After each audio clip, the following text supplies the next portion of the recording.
perhatikan sebelumnya. Sebelum belajar, marilah kita berdoa menurut agama masing-masing. Berdoa dimulai.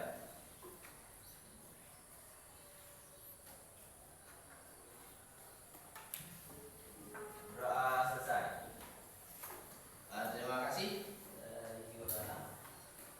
Baik semuanya, pada pertemuan kali ini kita akan membahas tentang rekayasa prompt untuk kreasi konten.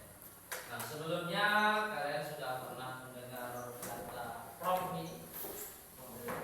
Belum ya? Belum. Nah, prompt ini merupakan instruksi atau perintah yang diberikan kepada sistem AI untuk menghasilkan sebuah output. AI tahu? Apa itu AI?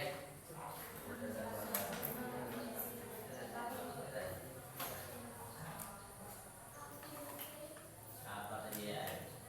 Ini dia. AI atau kecerdasan intelijen, AI.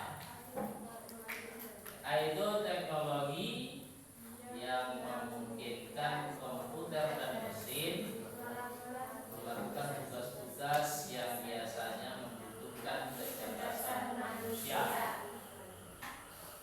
Belajar, menyelesaikan masalah, mengenali pola, membuat keputusan, dan memahami bahasa dengan menirukan fungsi otak manusia. Kadang ada yang bilang cerdas dari komputer ini, padahal komputer itu meniru fungsi otak manusia. Yang lebih cerdas itu manusianya. Tapi kalau pernah menengok berita pecatur apa? Pecatur terkenal ya, Grandmaster dunia itu kalah dengan komputer. Dia nggak pernah kalah, tapi dengan komputer bisa kalah dengan hitungan beberapa menit. Tidak. Padahal AI inilah dia bekerjanya meniru fungsi otak kita. AI itu bisa belajar ya. Belajarnya dari mana? Misal ChatGPT, kalian kan pernah sering gunakan ChatGPT kan? Nah, di ChatGPT itu kalian sekarang tolong selesaikan soal matematika, sebutkan soalnya gitu kan? Mencari fungsi penyelesaian dari fungsi linear. Tuliskan fungsinya di situ. Langsung dapat jawabannya kan? Langsung dapat jawabannya.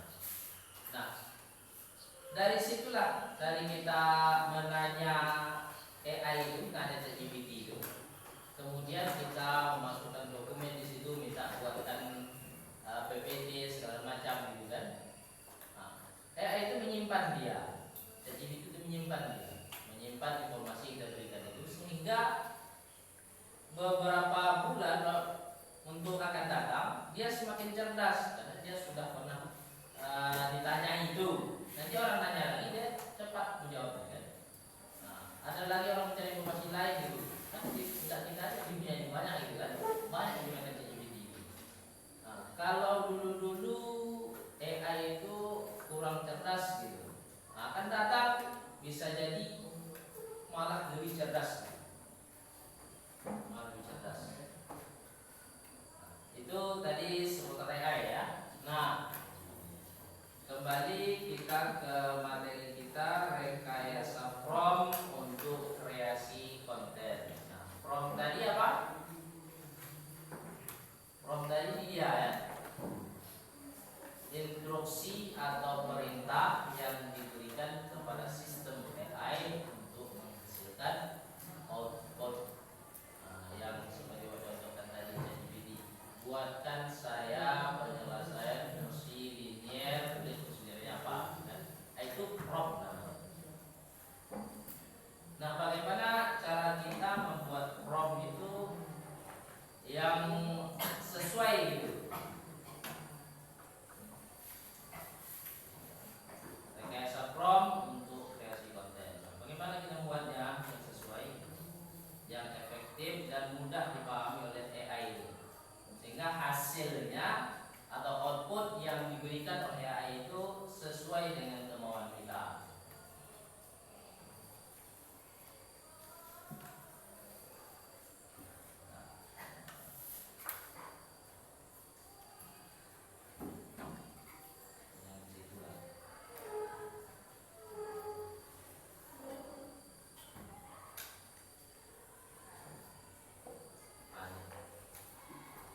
fungsi prom.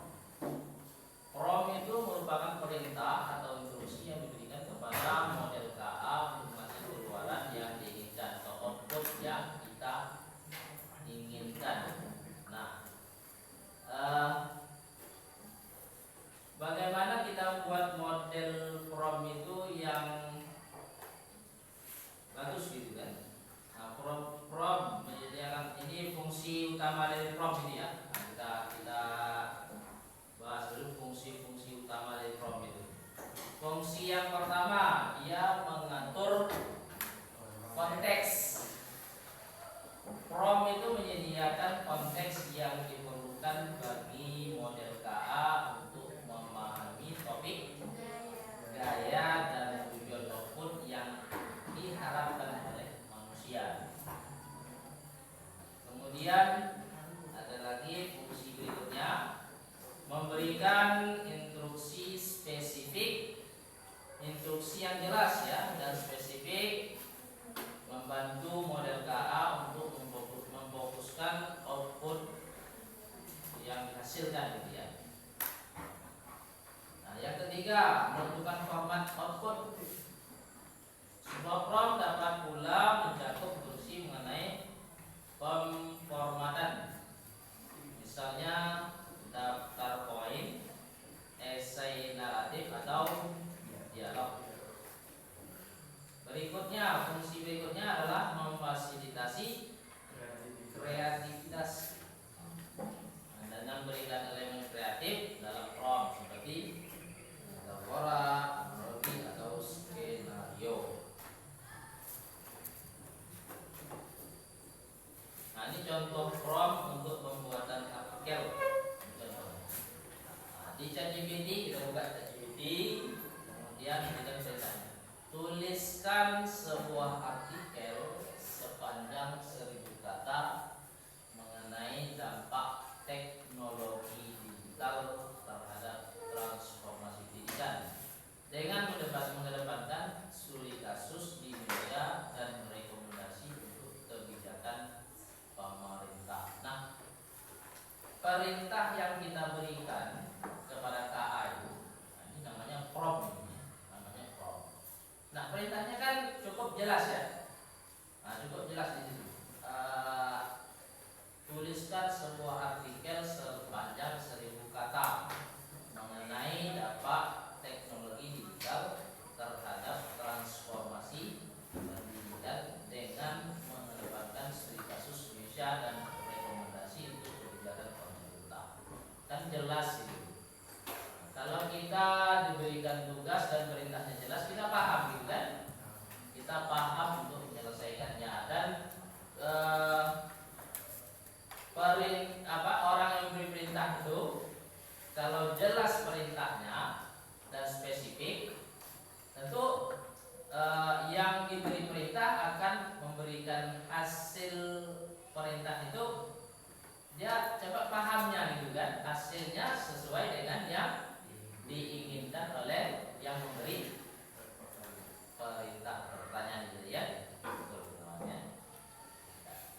Kalau jadi itu kita merintah dia kan, memerintah, menanya, menyuruhnya ya.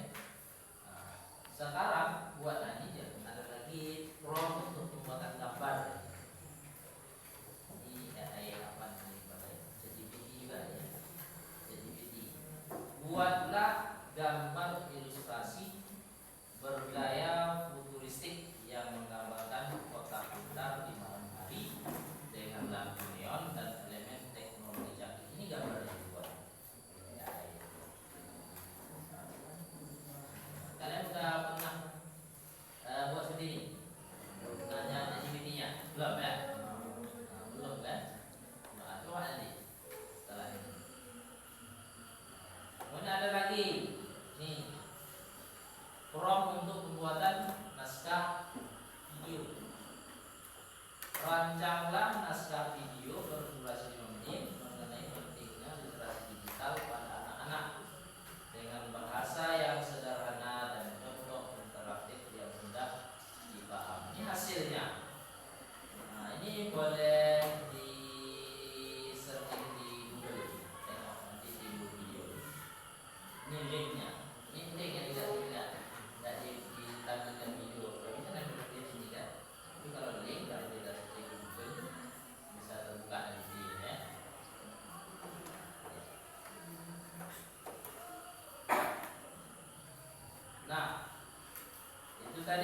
fungsi dari from. Sekarang bagaimana unsur-unsur from yang efektif?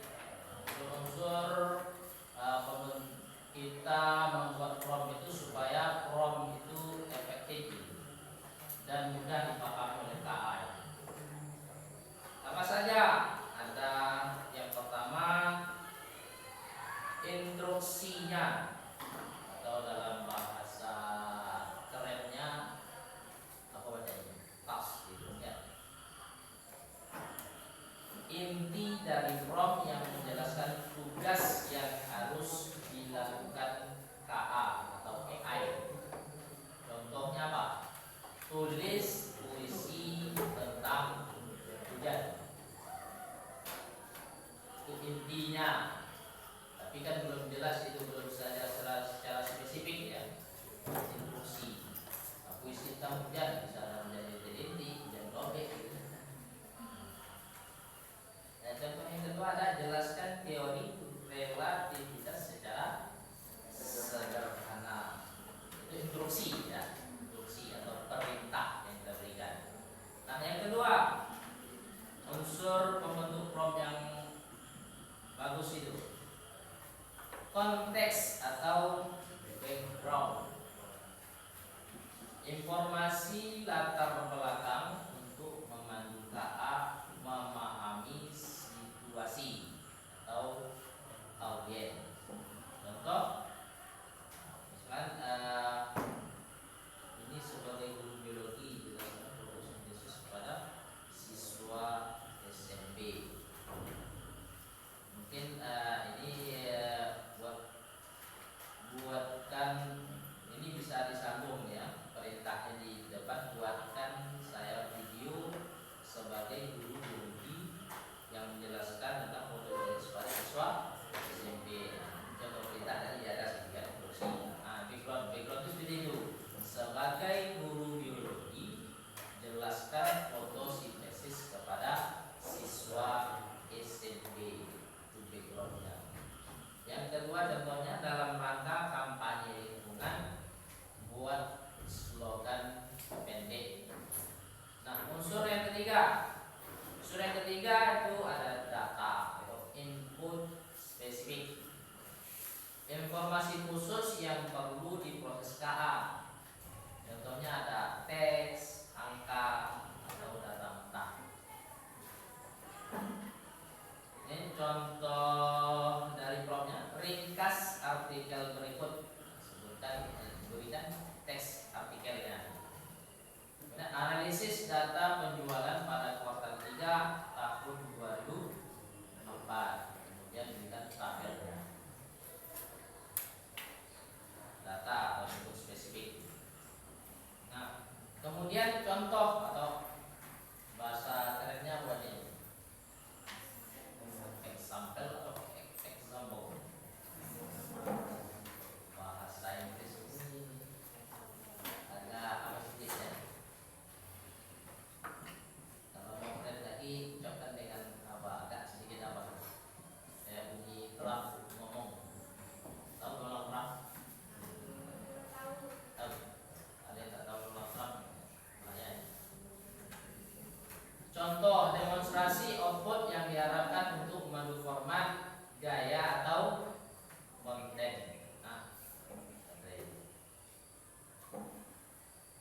contoh dari promnya, buat dialog seperti ini. Apa kabar? Saya baik, terima kasih. Contohnya. Kemudian yang kelima ada parameter teknis, pengaturan yang mengontrol output.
kalian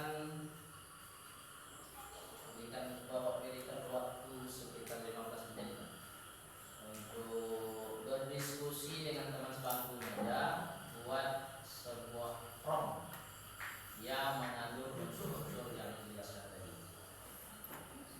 Prompt ini tahu kan? Tadi. Tulis di bukunya aja. Nanti sampai minta beberapa orang untuk membacakan di depan promptnya, hasil dari diskusi bersama Mas Bangku. Silakan.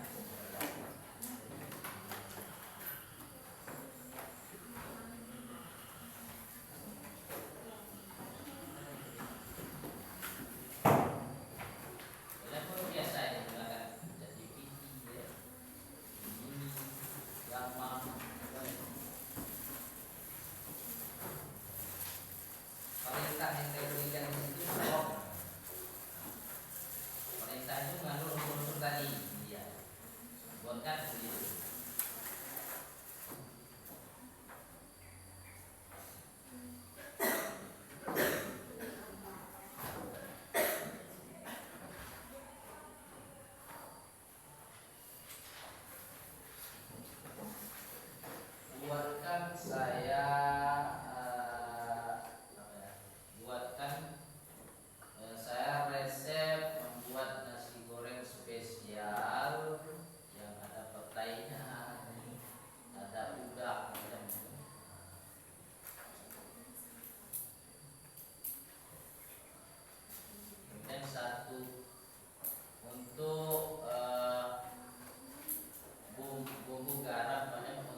orang mungkin. Tuliskan 50 kata bahasa Inggris, 50 kata kerja dalam bahasa Inggris. Mungkin yang timbul kurang itu kan, tidak sesuai dengan keinginan rencana gitu kan. Mungkin di perintah itu ada yang kurang jelas gitu, atau kurang spesifik gitu. Hasilnya apa? Nah, kalau rencana sesuai dengan keinginannya gitu. Nah, kita menggunakan AI itu jangan kita terima mentah-mentah hasilnya ya. Kadang ada yang terima mentah. Kerjakan soal ini, buat soal gitu. Terus timbul hasilnya. Nah, kan dicatat. Tengok lagi hasilnya itu. Apakah sesuai dengan keinginan kita gitu. Nah, kalau sesuai baru diambil. Kalau tidak sesuai, tanya lagi ya. Buatkan yang seperti ini. Gitu. Kemudian keluar lagi hasilnya. Masih kurang sesuai gitu kan. Nah, tambahkan ini gitu. AI itu sebagai mitra kita. Kalau kalian di SMA ini mitra belajar gitu kan. Kalau bekerja mitra bekerja gitu. Tanya itu jangan sekali, jangan terima mentah-mentah. Kadang AI itu ada yang anak-anak gitu. Tidak sesuai dengan apa yang kita inginkan dibuat, atau hasil yang diberikannya itu yang haram gitu, referensinya nggak jelas. Nah, itu tak boleh juga kita gunakan gitu kan. Kalau kita gunakan nanti bisa jadi hasilnya itu hoax gitu. Nah, sesat tidak. Nah, itu karena kita undang-undang ITE namanya. Yang salah itu siapa? Yang salah itu bukan AI-nya, yang salah itu manusia yang menggunakan AI. Nah, masa robot itu disalahkan gitu. Kalau ada yang menyalahkan robot, orangnya itu ayat. Baik, sampai di situ mungkin ada pertanyaan? Tidak ada. Kalau tidak ada, kita cukup sekian. Akhiri.